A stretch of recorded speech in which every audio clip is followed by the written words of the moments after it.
Magandang umaga po sa lahat. Samahan niyo po ako sa pagbasa po ng salita ng Panginoon. Sa Luke chapter 22, verses 31 to 32. Luke chapter 22, verses 31 and 32.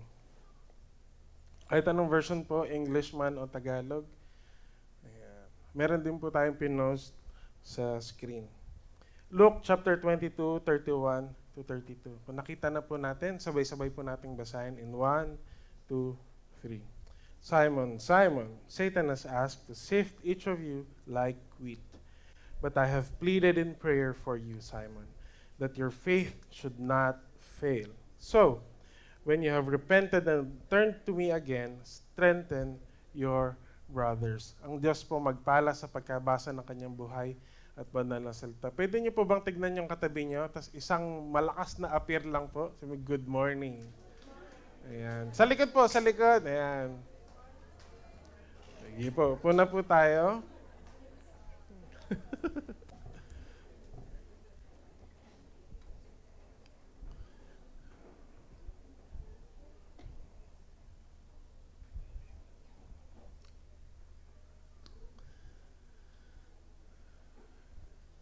Ang dami pong life surprises, ano? Ang dami pong sorpresa ng buhay. Tama po ba? Whether for good, whether for bad, ang dami pong sorpresa. May mga hindi ka inaasahan na darating sa'yo. May mga bagay po na mapipili tayo at pwede nating iwasan. Tama po ba? Pag alam mong bawal sa'yo, alam mong may allergic reaction ka sa isang bagay o sa isang pagkain, kaya mong iwasan. Kung gusto mo, di ba? Pero may mga bagay po na bigla-bigla na lang andyan na. Tapos wala ka na magagawa kundi game. Bag. Sa mga nagda-drive po, na alam niyo po yung pakiramdam na magugulat ka na lang may lubak pala. Ano po ginagawa niyo? Yung parang, di ba yung pag nagda-drive ka po, tapos di mo nakita may lubak, tapos ititigas mo na lang ang katawan, kala mo makakailag yung kotse pag... Hindi, pero di po ba? Okay, nagbumotor. Naku! Bugug! Ano po yung ginagawa natin? We just brace for the impact. Ano magagawa? Ito na eh. Bulaga. Nang gagawin mo, ititigas mo na lang ang katawan mo.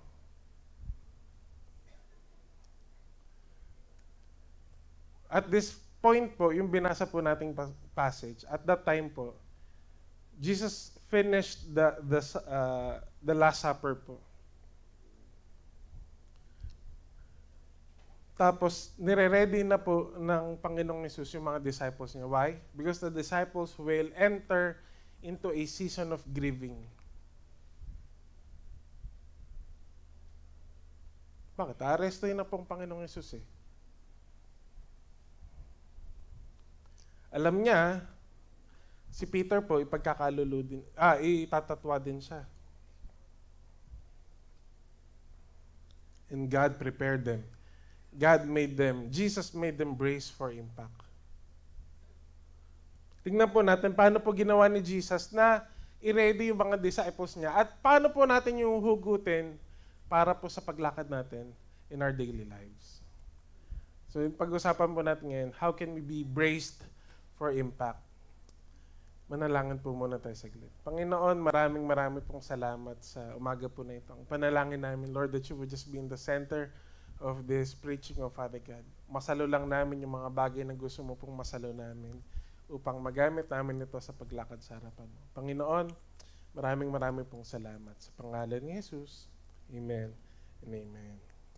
Ilang mga bagay po na makikita po natin sa Luke chapter 22, how did Jesus prepared and made the disciples brace for the impact of His crucifixion. Una po, yung paano po ginawa ni Jesus? Binigyan niya ng reality check. Diba? Sometimes, when people are too far off sa imagination nila, Masyado silang GGSS, masyado silang nag-a-assume. Ano po gamot doon? Reality check lang. At this point po, etong mga disciples, nagtatalo-talo. Ano po pinagtatalunan nila? Sinong pinaka sa kanila? Sinong dakila? Sinong the best? Ang irony po, kakatapos lang ni Jesus sasabihin siya magsasacrifice for the salvation of many. Tapos, etong mga alagad niya, nagpapataasan ng ihi. Ako, mas magaling ako sa inyo.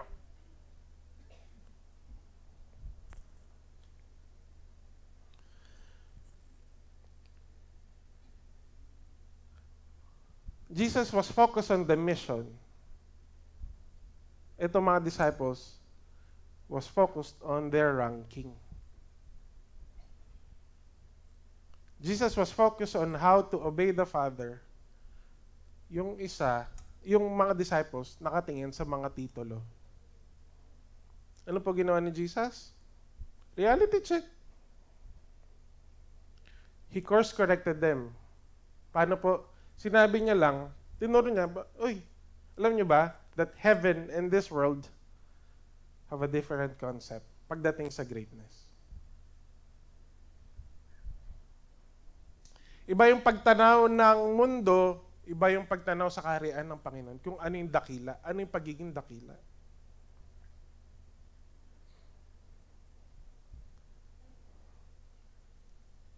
Sino po yung pinakadakila? When we talk about sa politics, sa corporate world po, sino yung dakila? Yung maraming influence, maraming pera, maraming experience. The disciples were concerned with the titles and the glamour. Pero ano po ginawa ni Jesus? Oy! Nasa mundo lang kayo, pero hindi tayo sa mundo. Iba ang konsepto sa kaharian po ng Panginoon. Sabi ng Panginoong Jesus, yung kadakilaan sa kaharian ng Panginoon is not self-centered.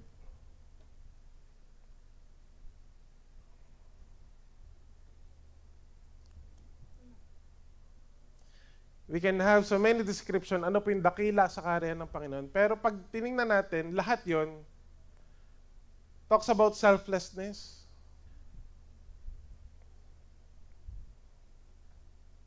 Greatness and leadership po sa kaharian ng Panginoon requires servanthood and surrender.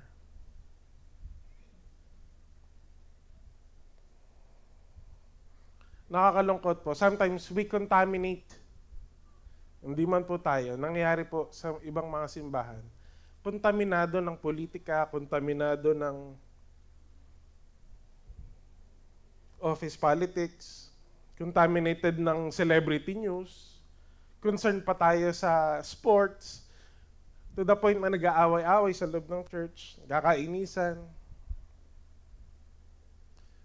Pero alam niyo po, greatness in the world means so little to nothing pagdating po sa kaharian ng Panginoon.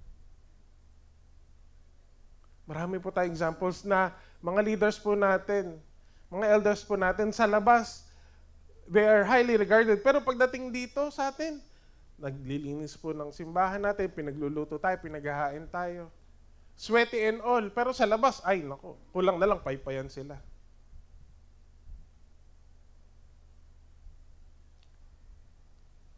Yung credentials nila, nandun lang yun.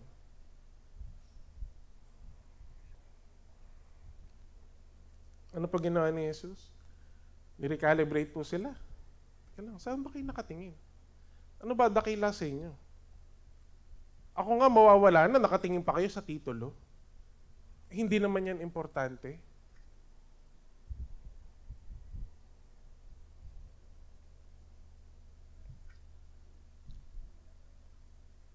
Hello po? Diba? Mawawala na ako. Ang pinagtatalunan nyo, sino pa yung the best sa inyo? Hindi naman yan importante.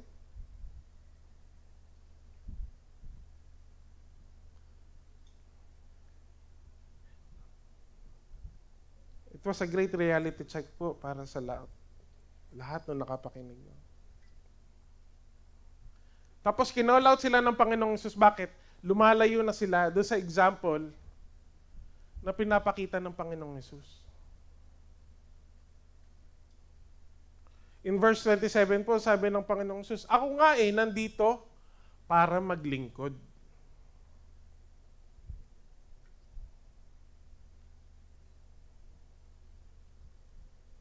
Diba? Ang example po ng Panginoong Jesus, ano bang mas maganda? Yung ikaw yung hinahainan o ikaw yung naghahain? And Jesus defined, ako yung epitome ng leadership, ng greatness. Ako yung nagsiserve. Now, there's a misconception po na pagka-servant nasa loob ng church, dapat lagi nagugas ng pinggan o nagmamap. Hindi naman po natin nakita yun sa Panginoong Jesus. Wala po tayong explicit na example na si Jesus po nagugas ng pinggan, nagwalis ng nag-prepare ng kakainan nila. Pero meron po, nakita natin nagugas siya ng paa. And he was present when the people need him the most. Spoke the exact word, the precise word na kailangan for that season. And that is servanthood as well. Hindi po natin kayang i-box yung sinasabing servanthood na, sige po, doon na po kayo sa unahan, sa likod na lang po ako. Hindi po natin pwede sabihin na, servant ako kasi ako lagi nagwawali sa church. Ako nag-ayos ng upuan. That's part of servanthood. Pero ang totoong servanthood po, gagawin natin yung pinapagawa sa atin. At the time na kailangan natin gawin. Yun po yung mas malalim na definition ng servanthood. Servanthood po doesn't mean nandun ka sa likod ng stage. Servanthood doesn't mean, automatically mean na hindi ka nasisilawan, nalalagyan ng ilaw. Sometimes servanthood is, walang tatayo, ikaw na. Walang magba-Bible study doon, ikaw na. Nahihiya po ako ikaw na. Okay po. That's servanthood. Ano yung kailangan sa'yo for that moment? Ano yung pinapagawa sa'yo for that moment? You oblige. Susunod ka.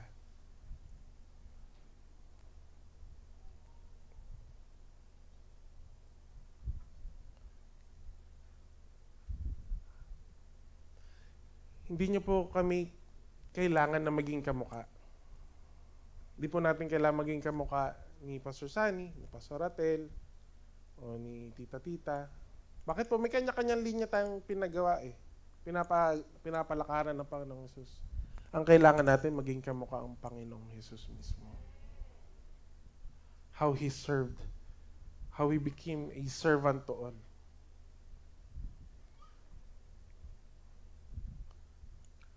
It's a reality check po. Nakakahiya po yun, no? Yung ba, ikaw papasok ka sa office, late ka, pero yung boss mo nandun na. Nakakarami na ng trabaho. Nakakahiya po yun.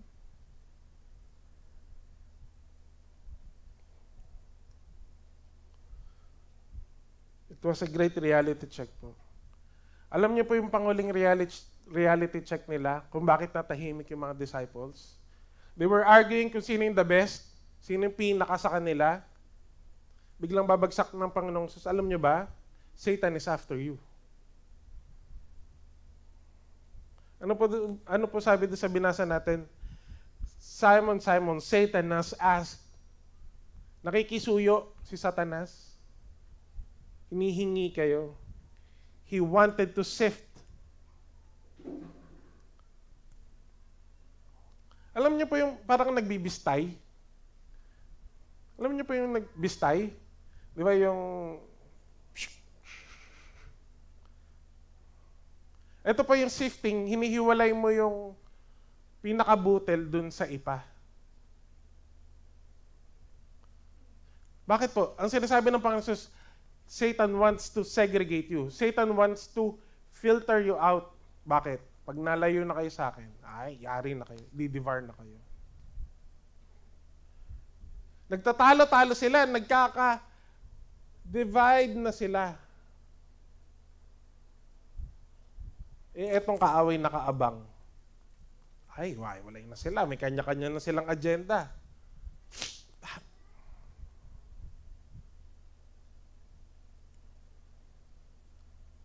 Sometimes we divide the church. Wala namang katuturan yung pinag-aawayan. Because of personal agenda, kakainisan tayo, nagkakagalit tayo. Ano nangyari? Mas madali tayong na-snatch ng kaaway.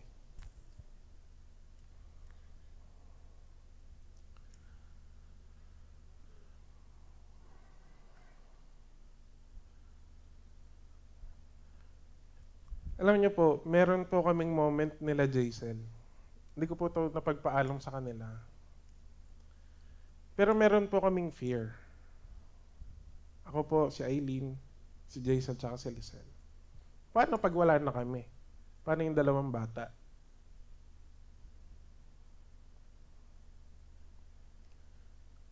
Paano na po si Seo tsaka si Sayon? Alam niyo po, hindi kami nag-uusap-usap, pero parehas kami nasa isip nung nagkakwentuhan po kami. Ayaw naming bigyan ng burden si Zoe. Pero parehas parang, nahiya kami sabihin kay Zoe na pag wala na kami, ikaw bahala doon sa dalawang bata. Ah. Ang layo ba?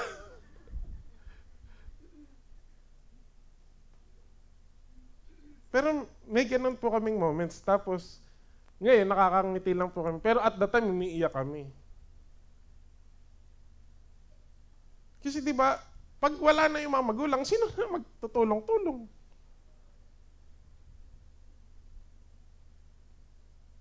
Ito po si Jesus, alam nyo, tatalo-talo kayo. Kayo dapat na magkakakampi. Wala na ako, bakit na ako eh. Tapos magtatalo-talo pa kayo.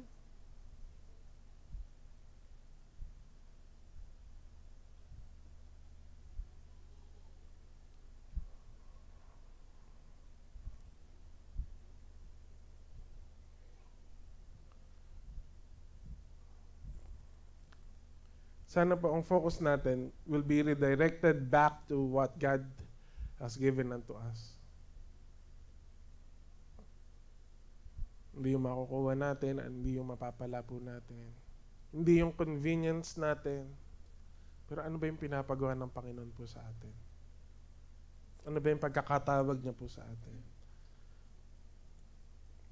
Don't hunt for the lights, the glamour, the politics, or don't even play favoritism.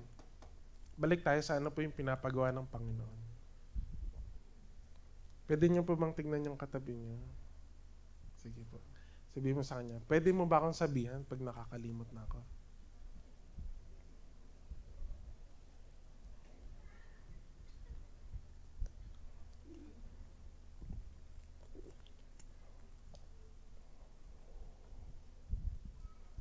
Tapos, yung discussion po nila, sinong the best? Bakit? Gising sa katotohanan. Hindi lang po yun. How did Jesus brace them for impact? Pangalawa po, yung resounding prayer niya. Ano po sabi doon sa binasa natin? Simon, Simon, Satan has asked to sift each of you like wheat. Ito po matindi, but I have pleaded in prayer for you. Saya, no? Ultimately po, ang ating mediator po, the one who prays for us, ang Panginoong Jesus.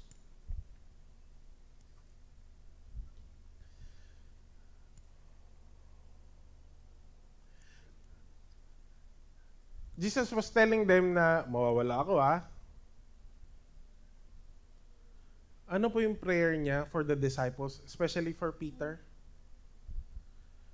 That your bank account would not fail? What? Your health won't fail? Peter, I pray for you that your wealth would grow. Yun po ba ang prayer ng Panginoong Jesus? Papasok sila sa isang season ng grieving. Ano po sabi niya? I pray that your health would be strong, would be... Hindi po eh. Ano po yung prayer ng Panginoong Jesus?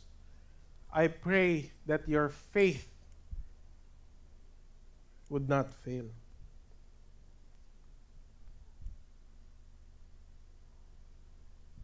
Hindi kung ano pa man pong assets or skills or intelligence ang gusto ng Panginoong Jesus, pinanalangin ng Panginoong Jesus na maging matibay at matatag.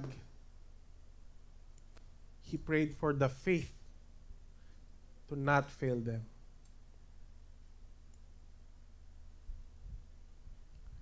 When troubles come, faith will help us go through it. Ito pong faith na to, ginamit po yung salitang pistis. Okay po? Okay po Nangingiti ba? Yan po yung ginamit, pistis. Ano po ibig sabihin nito? To persuade or be persuaded. It refers po sa guarantee. When we talk about faith po, biblically, pag ginamit po yung salitang pistis, hindi po ito human manufactured. Yung pananampalataya po, hindi gawa ng tao. Ito pong pistis na to, ito po'y kaloob ng Panginoon sa atin. Yung nagpo-persuade po, yung naghihikayat sa atin na manampalataya tayo, maniwala at maglagak ng tiwala, hindi po tayo, hindi po ibang tao. Yung po nanghihikayat sa atin na manampalataya, ang Panginoon po mismo. Tandaan niyo pa, pag sinabing pistis, hindi ito galing sa tao. Ito po yung regalo galing sa Panginoon. Para ka nililigawan ng Lord.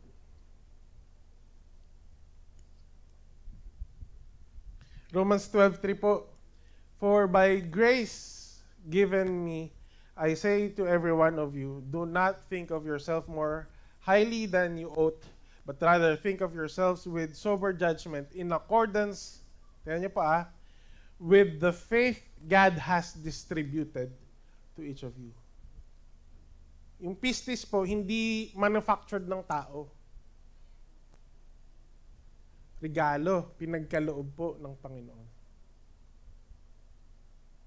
Because of the things that He has done on the cross and on our daily lives, pinopersuade niya tayo, hinihikayat ng tayo manampalataya tayo sa Kanya, magtiwala tayo sa Kanya.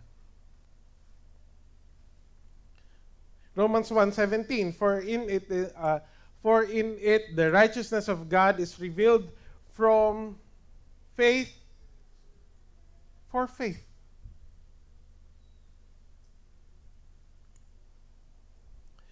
As it is written, the righteous shall live by pistis. Ginamit po yung pistis, faith. We would hold on to and we will live by sa mga bagay na gagawin ng Lord.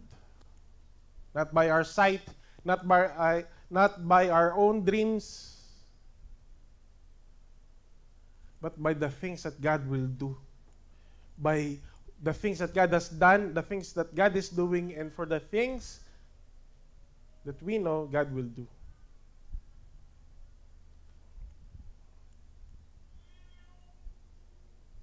Marami pa pong verses that denotes o yung ginamit po yung salitang pistis sa Bible. Pero ang bottom line po, ganito.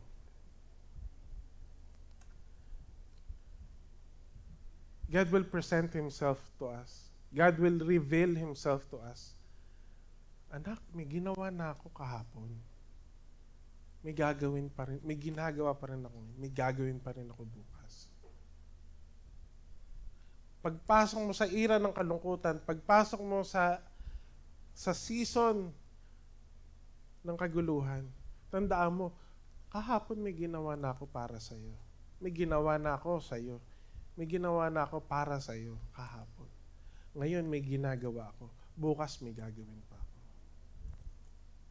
Kaya pwede po natin siyang panampalatayanan. Yun po yung persuasion, yung pistis. Hindi po niya tayo pipilitin na maniwala sa Kanya. Inaalok niya. Pinapakita niya.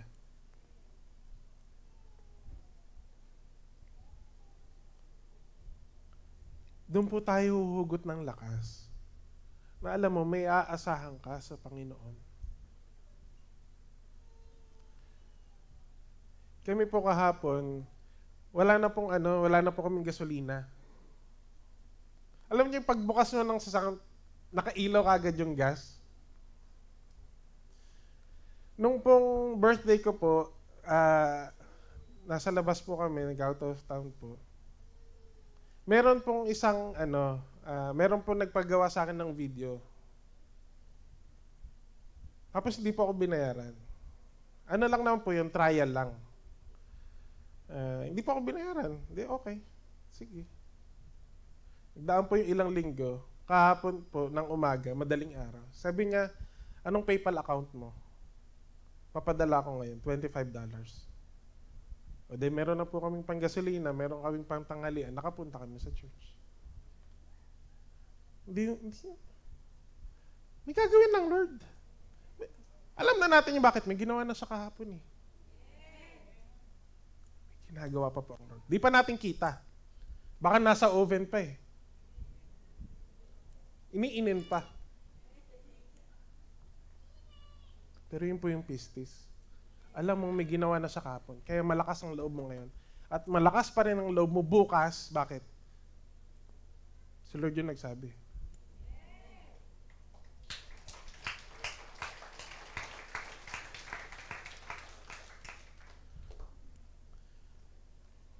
Yung prayer po ng Panginoong Yesus, grabe. Sana yung panampalataya nyo, talagang wag kayong biguin. And then dudugtungan niya po yon when He revealed His prayer to the disciples. So when you have repented and turned to me again. Alam niyo po na-reveal ng Panginoong Jesus that Peter would fail Him. Tayo po, kita na natin yun. Spoiled na tayo doon sa kwento eh. Jesus knew that Peter would fail, and yet, bibigyan pa rin siya ng assignment ng Panginoon. Confident nga po ang Lord eh. Sabi niya, Peter, kapag nagsisi ka na at bumalik ka na ulit. He was so sure na Peter would fail him, and yet Jesus was so sure that Peter would repent and turn back to Him again. Ang matindi pa po doon, bibigyan pa ng assignment.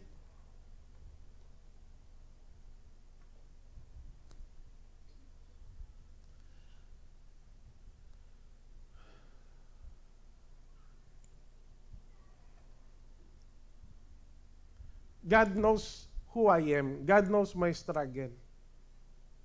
God knows how little I think of myself. Pero alam niyo po, kaya po ako nakakatayo, it's not because of anything else. Nakakatayo po kasi grasya lang po ng Panginoon. Yung grace na nagbitbit po sa akin mula kahapon papunta ngayon is the very same grace na pinangawakan ko po from today patawid bukas. Hindi lang po exclusive sa mga pastor po natin. Pati po sa bawat isa po sa atin. Minsan, we hate ourselves and we misjudge ourselves.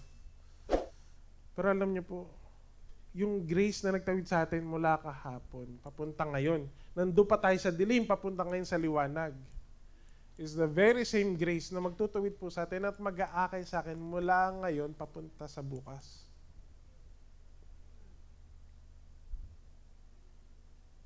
Mas marami kang pagkakamali kahapon eh. Mas marami nga tayo pagkakamali sa nakaraan natin eh. Pero minahal pa rin tayo, niyakap tayo ng Lord. Tapos binitbit niya tayo papunta kung sino man tayo ngayon. Kita po yun ng Lord. And our failures would not disrupt the grace of the Lord.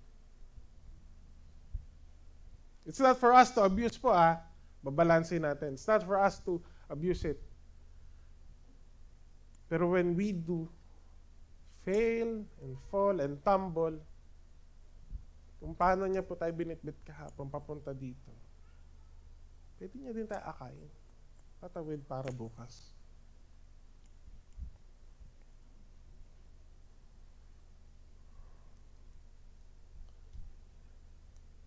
You and your failures are all accounted for. Our failures are accounted for. And yet God loved us still. God loved us still. Pinagkatiwalaan pa po tayo.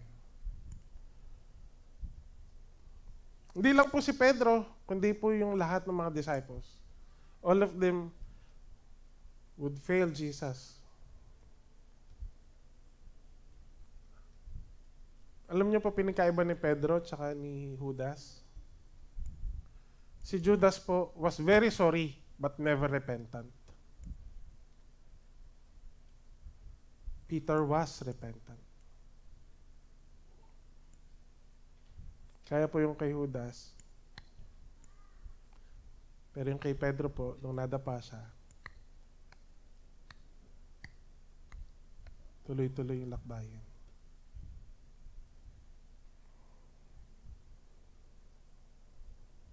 We could be sorry, pero not repentant. At pag ganun po nangyari sa atin, hinto na po yung paglilingkod natin. Hinto na po yung pananampalataya natin. Kamali ako sorry Lord Pero nag-sorry ka lang. You were never repentant.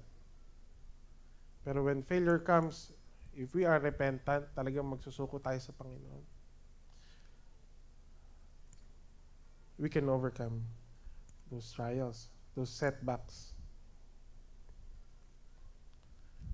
Jesus revealed yung susi po, yung pananampalatayang faith, and then the failure of Peter. Tapos po, bibigyan pa sila ng function. Ano po sabi ng Panginoong Hesus? Pag nag-repent ka na, tapos bumalik ka na ulit, binigyan pa siya ng matinding trabaho. At hindi lang po si Pedro yung nakarinig, yung lahat ng disipulo.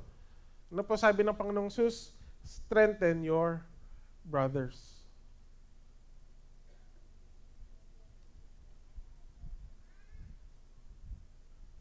Wala, kumbira Lord Ba't si Pedro pa? Di ba tatatwa ka niyan? Ba't hindi na lang si John, mabait yan? O ba't hindi na lang si Levi? Ba't hindi na lang si Gento? Jesus meant for the other disciples to hear that. Ikaw, Pedro, sasabit ka. Pero pag bumalik ka, pagbalik mo, ikaw bahala sa kanila. Was he perfect? Nope. Dami nga pong inaayos sa kanya ng Lord But I believe he was perfect for the job. Strengthen in the brethren.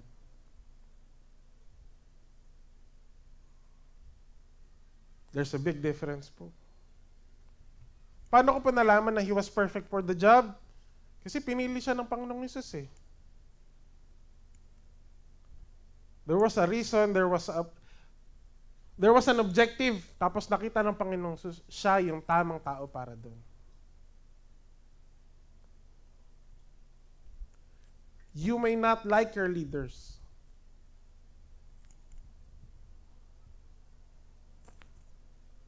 Sa school, sa trabaho, sa society natin, or kahit po sa church, you may not like us.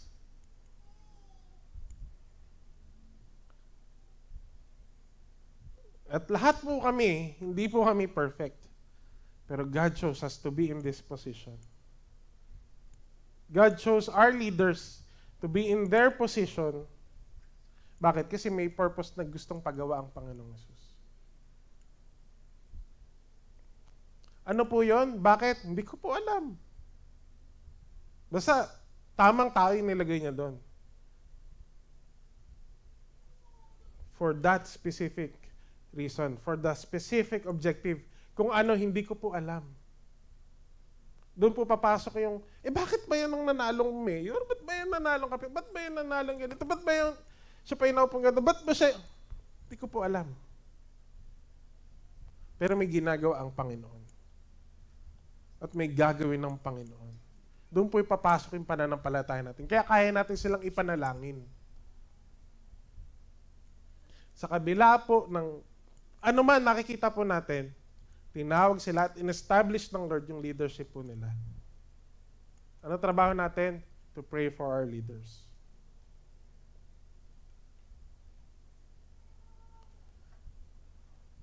Bilang pangwakas po,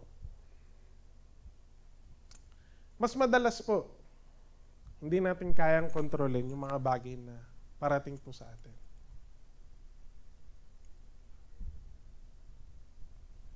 Hindi po natin kayang kontrolin yung narrative, hindi natin kayang kontrolin yung timing. Alam niyo po yung advantage po natin. Because of our faith, pinagkaloob sa atin ng Panginoon. Faith doesn't change what happened. Hindi na babago po ng pananampalataya kung ano yung nangyari sa atin. Pero definitely, it does change what it means. Kung para saan at kung paano natin tatanggapin. Faith changes everything.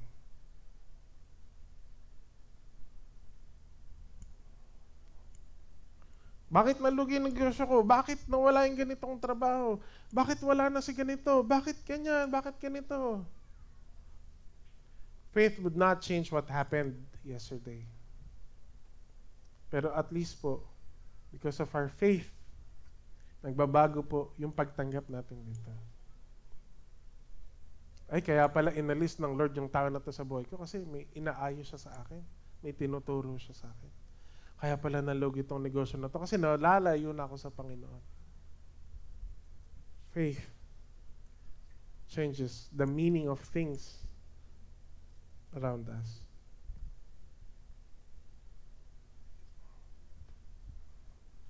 Doon po tayo panalo. And because of our faith, we can brace for impact. Ano man po yung dumating sa atin, mananatili po tayo nakatayo.